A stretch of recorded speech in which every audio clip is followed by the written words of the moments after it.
राजकीय कमला मोदी महिला महाविद्यालय नीम का थाना के बीए पार्ट सेकंड के विद्यार्थियों का ऑनलाइन क्लास में स्वागत है। मैं डॉक्टर अजीत। आज का हमारा टॉपिक है भारतीय संविधान की प्रस्तावना।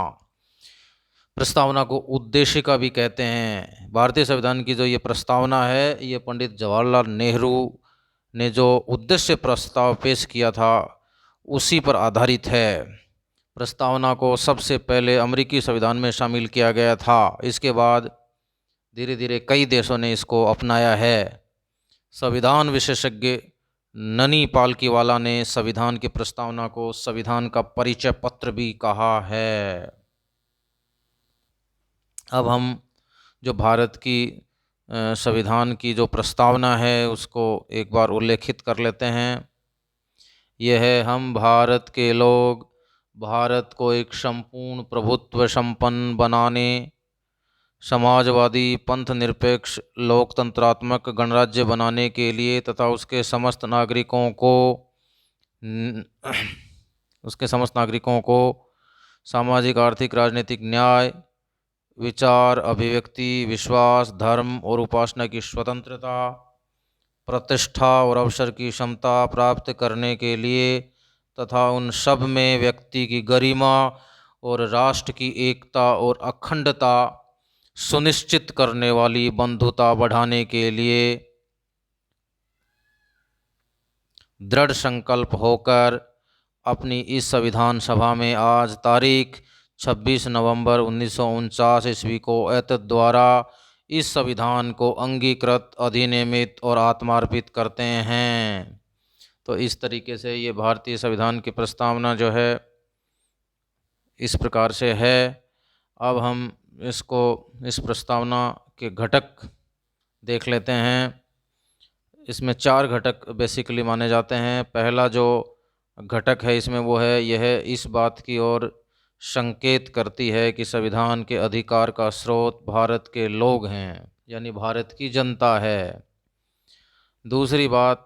दूसरा घटक जो इस प्रस्तावना का है कि यह इस बात की घोषणा करता है कि भारत एक समाजवादी, धर्मनिरपेक्ष, लोकतंत्रात्मक और गणतांत्रिक राष्ट्र है।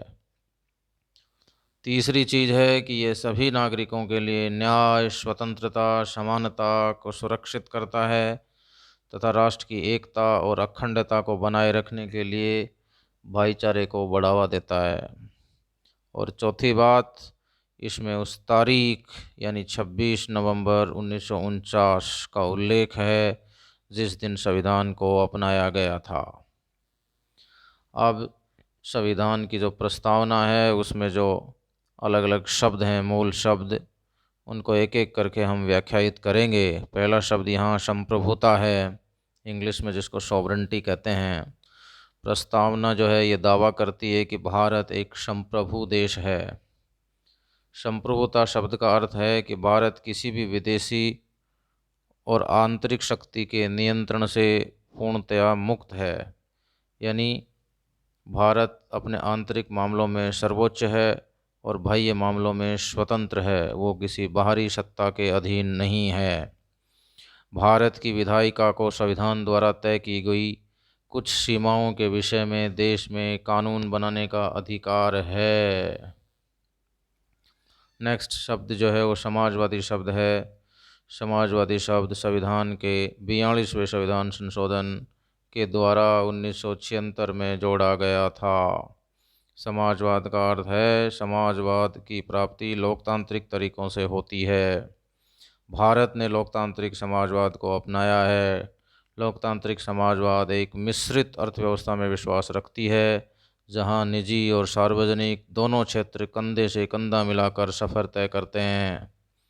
इसका लक्ष्य जो है गरीबी, अज्ञानता, बीमारी और अवसर की असमानता को समाप्त करना है।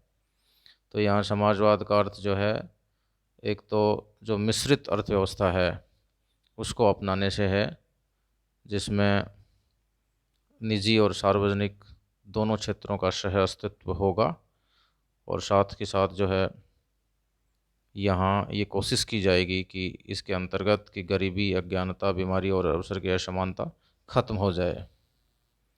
नेक्स्ट है धर्मनिरपेक्षता। धर्मनिरपेक्ष शब्द की जगह यहाँ वैसे पंथ निरपेक्ष शब्द का उल्लेख है, जो 42वें संविधान संशोधन के द्वारा ही जोड़ा गया। इसका मतलब यही है कि भारत में सभी धर्मों को राज्यों से समानता, सुरक्षा और समर्थन पाने का अधिकार है। राज्य का अपना कोई पर्टिकुलर धर्म नहीं है, सभी धर्मों के प्रति सर्वधर्म समभाव का दृष्टिकोण है, समादर का दृष्टिकोण है। फिर लोकतांत्रिक शब्द है। लोकतांत्रिक शब्द का अर्थ है कि संविधान की स्थापना एक सरकार के रूप में होती है, जिसे चुनाव के माध्यम से लोगों द्वारा निर्वाचित होकर अधिकार प्राप्त होते हैं।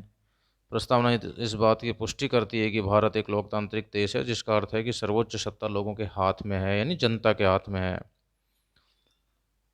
राजनीतिक, आर्थिक और सामाजिक लोकतंत्र के लिए प्रस्तावना के रूप में प्रयोग किया गया है। नेक्स्ट शब्द है गणराज्य।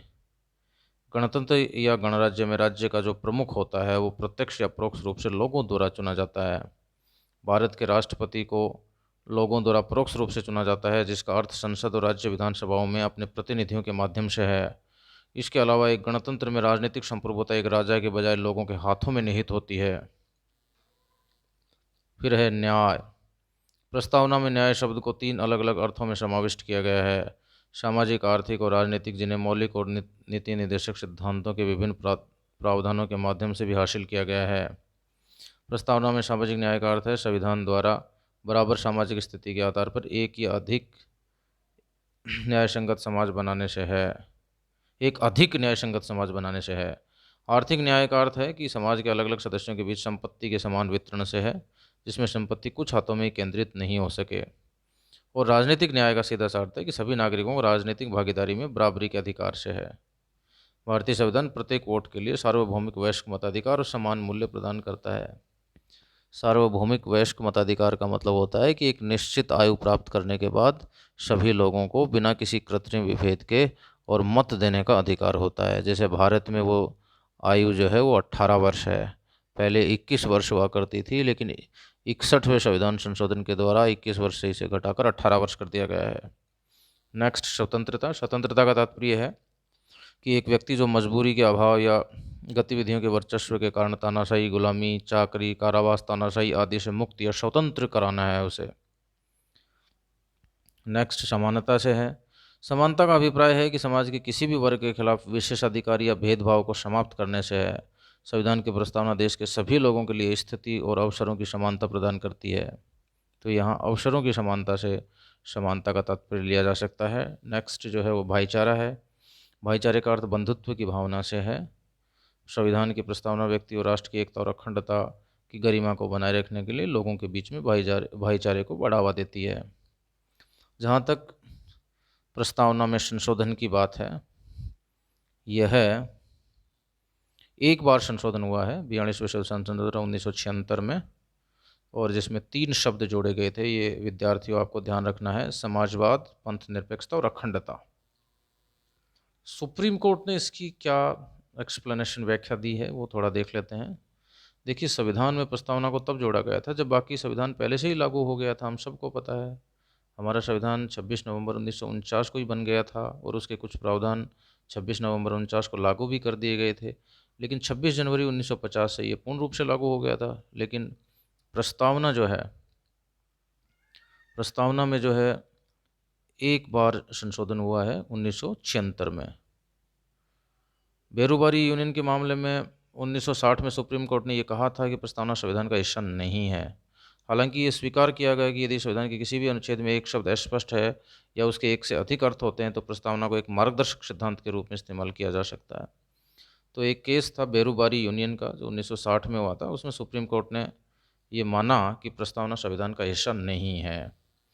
केशवानंद भारती विवाद एक 1973 में हुआ। उसने इस फैसले को पलट दिया और प्रस्तावना संविधान का हिस्सा है ये बताया, और ये भी कहा कि 368 के तहत, जो संविधान का अनुच्छेद 368 है, उसके तहत इसे संशोधित भी किया जा सकता है, लेकिन इसके मूल ढांचे में परिवर्तन नहीं किया जा सकता।